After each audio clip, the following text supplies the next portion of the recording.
nouvelle vidéo, on change de DA, dites-moi en commentaire ce que vous en pensez. Je voulais tester un truc. C'est nul! Aujourd'hui, on va parler d'un sujet qui divise. Pourquoi acheter encore des DVD et des Blu-ray en 2025 ? Alors que le streaming domine tout, c'est vrai, aujourd'hui, les plateformes de streaming sont légion entre Netflix, Prime Video, Canal+, Max, Paramount, Shudder, Shadows, et j'en passe, il y en a à la pelle. Est-ce qu'il y a réellement un intérêt à continuer d'acheter le support physique ? On n'achète plus un film comme avant, on consomme le cinéma.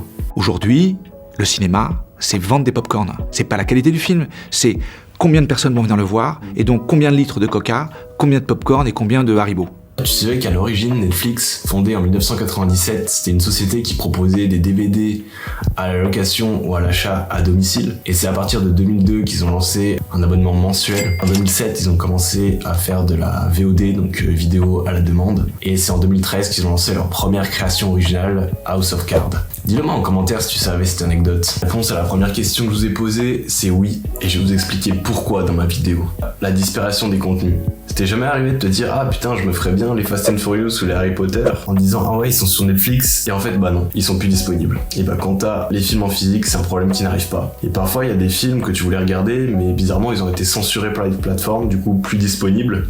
Aussi, certaines plateformes comme Disney, pour ne pas les citer, pour censurer, ils vont modifier certaines scènes. Je pense notamment à Lilo et Stitch. Lilo, elle rentre dans le sèche-linge, et bah ça a été remplacé par un placard sur Disney+. Il manquerait plus que sur Indiana Jones 4, au lieu qu'il rentre dans le frigo, il rentre dans un placard. Et si comme moi, t'aimes le cinéma extrême ou le cinéma un peu plus underground, il y a certains films que tu trouveras pas sur les plateformes, comme par exemple Street Trash, très bon film, je vous le recommande. Ou après tout ce qui est le film de Lucifer Valentines. Effectivement, c'est une merde humaine ce mec, mais voilà, te dire que tu les trouveras sur aucune plateforme. Et ou en plus mainstream, t'as The Human Centipede. Jamais tu le trouveras sur une plateforme, celui-ci. Pareil, t'as aussi Serbian Film, introuvable sur les plateformes. Il n'y a qu'en format physique que tu pourras les trouver. Deuxième argument, la qualité d'image et sonore. Effectivement, en streaming, c'est compressé à mort. Le 4K des plateformes de streaming n'a rien à voir avec le 4K des Blu-ray Ultra HD. Et ça, en tant que cinéphile, ça fait vraiment la différence. 4K Blu-ray player looked awful. It didn't matter which movie I played, the colors were washed out, the people's skin looked almost gray. Troisième argument, tout ce qui va être bonus et supplément. Et bah oui, forcément, quand tu vas être sur ta plateforme, t'auras aucun supplément, alors que sur les Blu-ray et DVD, tu vas avoir des contenus exclusifs, des commentaires du réalisateur, tu vas avoir aussi des scènes coupées et parfois même des documentaires qui vont t'en apprendre un peu plus sur l'univers du film. C'est beaucoup plus riche en fait quand t'achètes un film. Quatrième argument, l'indépendance numérique. Imagine du jour au lendemain, ta plateforme elle ferme définitivement, du coup t'as plus accès à ton catalogue, ou même pire, imagine un de tes films préférés se fait censurer, bah voilà, bim, tu peux plus le voir. Alors qu'en tant que collectionneur, t'es maître de ta bibliothèque. Un disque, c'est pour toujours si t'en prends soin. Et pas besoin de compte, pas besoin d'internet. Cinquième argument, et pas des moindres, une dimension affective. Effectivement, en tant que collectionneur, c'est vraiment quelque chose d'important pour moi de collectionner les films. Il y a aussi une dimension personnelle, le plaisir de collectionner.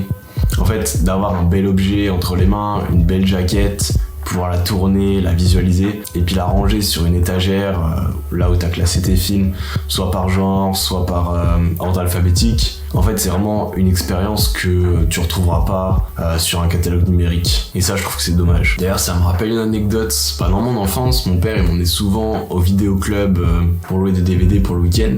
Et je sais pas, j'aimais vraiment cette expérience, le fait d'aller dans un lieu où tu choisis ton DVD parmi une multitude de jaquettes, où c'est trié par genre, par univers, énormément de choix. Et c'était vraiment juste une expérience incroyable que maintenant, je trouve que tu retrouves pas quand tu vas sur Netflix ou Prime.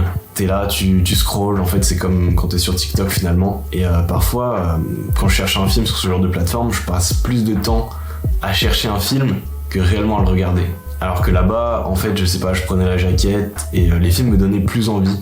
Et je me souviens aussi, il y avait une zone rouge où il y a marqué moins de 18 ans. Et je pensais naïvement quand j'étais petit que c'était genre des films d'horreur tellement gore ou tellement effrayants qu'ils étaient interdits aux mineurs. Mais en réalité, c'était le rayon porno. Dans ce vidéoclub, t'avais aussi un rayon film d'horreur J'étais un peu émerveillé parmi toute cette multitude de jaquettes. C'est de là d'où vient ma fascination pour l'univers horrifique. Bien sûr, le streaming, c'est plus simple d'accès, c'est peut-être moins onéreux et c'est plus rapide. Mais le physique, c'est plus qualitatif, c'est plus durable et c'est plus passionnant. Petits tips si vous voulez collectionner. Maintenant, t'as pas mal de choses sur Vinted, tout ce qui est Easy Cash et Cash Express. Tu peux trouver des steelbooks vraiment pour pas cher. Dis-toi que moi, il y en a que j'ai trouvé pour moins d'€1 parce qu'en fait, là-bas, ils ont pas les codes qu'il y a sur Vinted ou sur internet. Donc ça, c'est plutôt cool. Après, effectivement, si tu recherches des films en particulier, ça peut être plus long à la recherche que si tu veux acheter directement. Mais ça peut être une bonne astuce. Parce qu'en général, les collectionneurs, ils prennent soin des Blu-ray et des DVD, où les gens qui leur revendent, c'est par exemple,